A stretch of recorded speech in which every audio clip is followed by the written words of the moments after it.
Hey guys, it's Ryan, and in this video, I'm going to show you exactly how you could be losing up to $240,000 in commission each year as a luxury agent. So, what I've done here basically is a couple of problems that you may be facing and essentially how to solve them. So, problem one is you're looking like everyone else. And this is a problem that a lot of agents come to us with.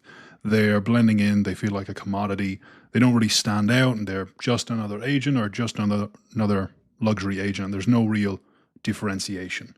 And they feel like buyers or sellers can just kind of go to anyone and there's no real draw to them. And they're out there actively chasing and hunting buyers and sellers rather than attracting them. So if you go online right now, whatever area you're in, and just type in luxury agent or luxury agent in wherever, you're probably going to notice a couple of things. Most of the sites are going to look the same.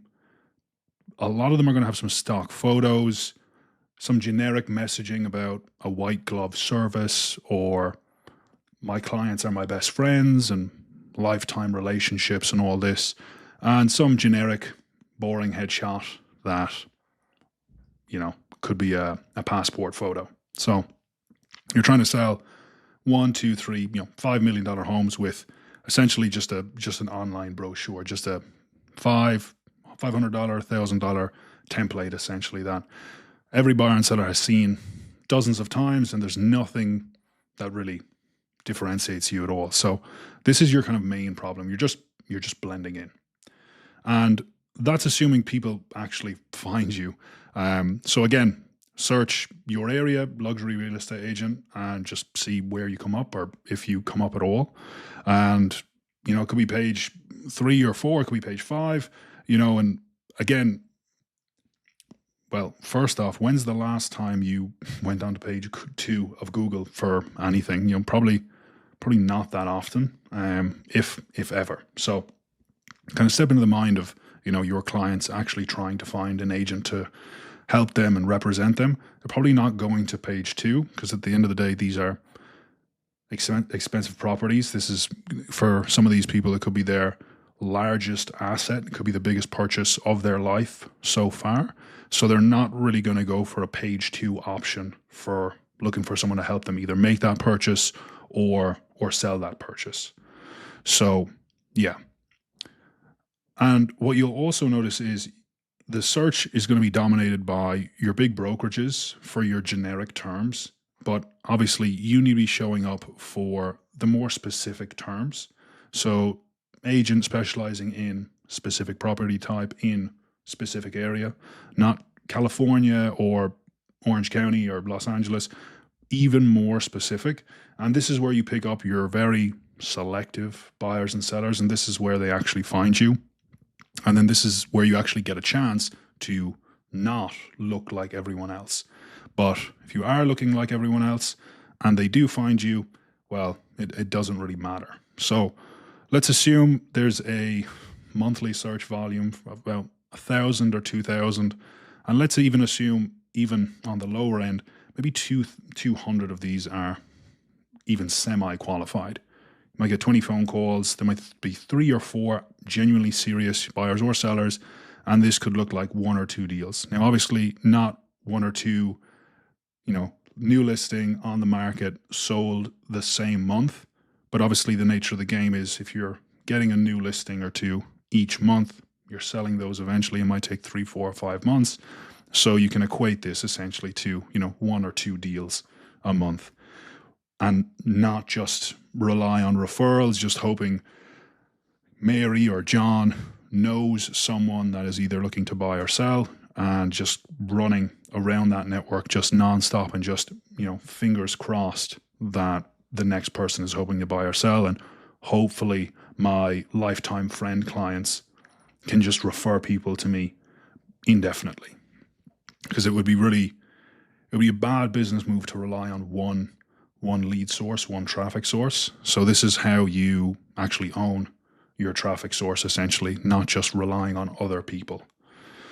So problem 3, once they find you, if you don't look like everyone else Your website might just be a bad experience. It takes a while to load. Obviously, luxury real estate sites are going to be very media heavy, so that can be videos, video tours, like interactive video tours, a lot of high quality media. If you've gone in, the financial and time investment of very nice staging and professional photography, and your site might load really, really slow. And then again, people generally aren't going to trust or even want to be on a site like that. It's just not a pleasant experience, I personally haven't stayed on a site for more than 3 seconds waiting for it to load. I kind of just assume it's broken or there's something going on. I generally just leave within 2 or 3 seconds.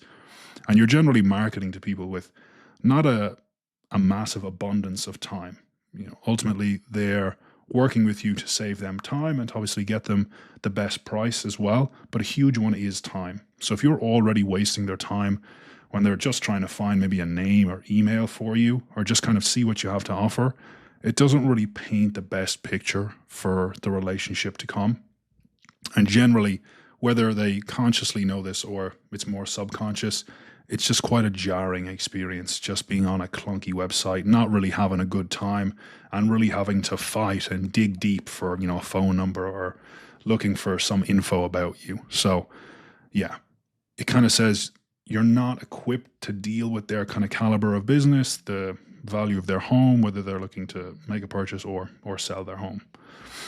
And then next up, you're just a brochure. You're just showing the listings. You have a bio, you have a contact form. Again, you're just blending into the background. All of the listings are available on Zillow, on Redfin. It's all on the MLS. This is all info that they can get in thousands of other places. So what extra are you really adding here? Probably not a whole lot. So what you need to do is have an actual a unique selling point, a USP, something that actually, again, differentiates you. That's not just how your website looks. So let's assume you have a website that looks great, looks different, stands out, performs well, people find you. But then again, if you're just posting nonsense content on the site, content that doesn't really speak to who your true clients are, they're not really going to come in. If you're posting real market reports with actual insights, tax optimization, tax outlines for any new rules coming in, any off-market opportunities as well. I know this is obviously a thing with Zillow right now. Say, for example, you had a referral-only small network of a login, private off-listing type thing. You could very much get around this pretty easily, actually. And then obviously kind of exclusive insights that literally only you have. So say, for example, if you've sold 20 properties or 30 or 50 properties in the area in the last year, 2 years, 3 years, if there's some exclusive info that only you have or a unique angle on things that has either sold the properties quicker, fetched a higher price, or anything that's made the experience smoother, a unique insight that you can actually provide, this is your USP. So let's assume you have none of that. So you could be losing roughly 5 or 10 leads a month, and on a good day, every single one of them are doing business with you. So that's 30,000. Let's assume $1 million property, 30,000 in commission. As well, if you don't look like the caliber of agent who can move a $5 million listing, you're probably getting people who are not buying or selling $5 million homes. They could be sub 1 million. Or just not in a price range that you would like to be dealing with. They're not in your aspirational price range. And obviously this is less commission for you as well. Again, maybe you have worked with a good number of clients before. Maybe you've done great work for them. And when they do actually refer you business to their friends or their colleagues or their acquaintances, they might look you up. And then they might decide, based on any of the above, that you just don't quite cut it. So you might be getting referrals.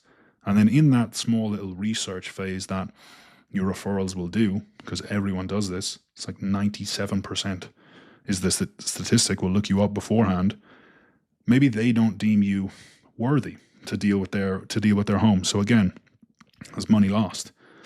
And then if you are not able to market the listings, if you can't get the listings out there in front of the right people, if you can't attract people, the buyers, if you can't attract the buyers to the listings that you're working sell side on, the homes are on the market for longer. So this means a reduced price. And then again, this is reduced commission for you. So you kind of see how this adds up. So you could always look at these numbers and say, yeah, these are all hypothetical numbers, which they are. But it would be great if these weren't hypothetical and you were getting all this extra commission, from something relatively simple as well. So there's that. And you could be in a couple of these scenarios. So you've hired just a web designer, you've gotten your nice brochure, it looks great, it might even perform great in terms of speed as well, it loads quick and everything, and that's great. Or you got just an SEO guy, a more generalist, a more kind of jack of all trades type of guy, and he's not really up to speed on how the luxury market works. He's not really up to speed on how real estate works as a whole.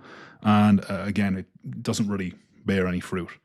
Or then again, just a generic marketing angle, just a one size fits all. And again, not tailored to you or your market or real estate or luxury at all. So this is just a lack of understanding. It's a lack of specificity with who you're marketing to and who you are as well. And it's just a lack of understanding of the market. So generally, there's going to be two type of agents. And if you're here, you might be in this 97%. So you could very well have a great looking website that's kind of just invisible on Google. You're not really showing up for anything other than maybe your name and then what state you're in, maybe. And your brokerage and your office is ranking way above you, and your unique selling point isn't even out there. You probably have generic messaging, maybe some white glove service, or I'm best friends with all of my clients, that kind of stuff. And you're kind of just sitting back, fingers crossed, hoping for referrals. And you could be losing $250,000 in commission each year, or you're in the 3% and you might just be here for the fun of it. So these are the agents that generally show up for these very, very specific terms that you sometimes wouldn't even search. These searches might get 5 to 10 actual monthly searches, and it doesn't seem like all that much, but of that 5 to 10, these are highly qualified, very, very high intent clients or prospects. And that is where they're getting their business. They're showing up, they're showing their authority, they're showing that they know the area, they know the market, they have their unique selling point that makes them stand out. They're not a commodity, they're all one of one. And that's essentially where a lot of your potential clients, and that's where a lot of your prospects are going, just because they can't find you. And if they do, by any chance, you're not really standing out, you're not really speaking to them. And that's where you're going wrong, basically. And then this is another angle with the kind of generic marketing for real estate as a whole. People are often marketing to buyers. And the way we do things is we market to sellers. So think of it this way. Let's say you have a buyer come in, they want to work with you specifically, but they don't have a property in mind. You might work with them across 3, 6, 12 months, show them a whole lot of homes, be back and forth, and then it just doesn't go ahead. So you've put in maybe 30 showings, 40, 50, you've done all this work for this client, and there's literally nothing to show for it. Maybe you get a deal, this could be a $5 million home, and that's great, but still, again, if you spent 3, 6, 12 months, and this is, one-on-one work with this client as well. And then the other side is obviously sell side, where a listing comes to you because the seller believes that you can market their property the best. They believe that you can make their property stand out. They believe that you can get their property onto the market and off the market as quick as possible and fetch as high a price for it as possible. So they're coming to you, and at some stage, it could be 3 months, 4 months, 5 months, hey, it could be 18 months this property is on the market. It could be a very super niche architecture type or area, or the asking price could be very, very high, might be on the market for 18 months, but you're likely selling it eventually. And especially if they truly believe that you are a one-of-one agent, you have the highest likelihood of success amongst your peers, amongst your competitors in the area, essentially. They likely won't leave, because if they're not having the best luck with you selling the property, what makes them think they're going to have better luck with someone who isn't as prevalent online? So this is guaranteed commission, pretty much. So, a seller is 5 to 10 buyers, as in it's probably 5 or 10 times less work and less time, and the same outcome pretty much. So let's compare $5 million property, buy or sell. So let's assume that. So what are sellers actually looking for? So what actually makes them find you and come into your world and come into your ecosystem and obviously list with you in the end? So finding out what their property is actually worth, finding out how to stage it, how to minimize any capital gains tax, how to be tax efficient as a whole, any insurance, anything like that. If you've sold another really notable property in the area, or maybe not even in the area, they just liked that property, it was maybe an aspirational property for them, and you happen to sell it, they can find you. Again, any tax implications, or I don't even know what this is. This is straight from ChatGPT. These are just some things that they might search if there's any new laws or anything that come up. So they're researching you. They're not researching, homes. They're looking up someone that knows this stuff. They're looking for this info. They're looking for someone to just take care of it and actually provide a white glove service without talking about it so much. They're looking for someone who actively market their property and who can do that the best out of everyone. So this looks like the smart agents creating, your valuation tools, capital gains calculators, market reports, seller guides, all this stuff that's genuinely useful. And again, this is your USP. And now you might say, oh, but this guy has a buyer's guide, this guy has a seller's guide. I've seen it all before. But your sellers, your buyers and sellers, they're not looking at every single agent. They might look at 10. 20 is kind of pushing it, maybe. And if you're of that 5 and 10, if you're the only one that has this, you're the clear option. You're very, very clear option. So it's a ton of leverage. So this is how we do it. So again, we're positioning you as the selling agent, the guy or gal that can get the highest price possible with the lowest amount of time on market and provide them with an all-round good experience, an actual white glove experience, not just talking about a white glove experience on your site and then you put it on the MLS and they never hear from you. That's not really a white glove experience. And then as well as that, the MLS, all the info about the property, the images, the square foot, who built it, whatever, that's all available everywhere to absolutely anyone. So this is not valuable info at all. So this is the type of content. Actually selling this home for a high price or at asking or even above asking, tax strategies, the speed of things that are selling, again, all this stuff, this is the content that you create. So, and then as well with that, if you are constantly selling a ton of properties, if a lot of sellers are going to you and you're fetching the best price in the lowest amount of time, you can assume that the buyers are looking at you as well as this agent with, a ton of sales volume. And then they can assume that you have access to the best listings. So the sellers kind of feed the buyers, but the majority of your work should go into marketing to sellers. Because like we said, it's less work for the same outcome if you're even lucky on that buyer side.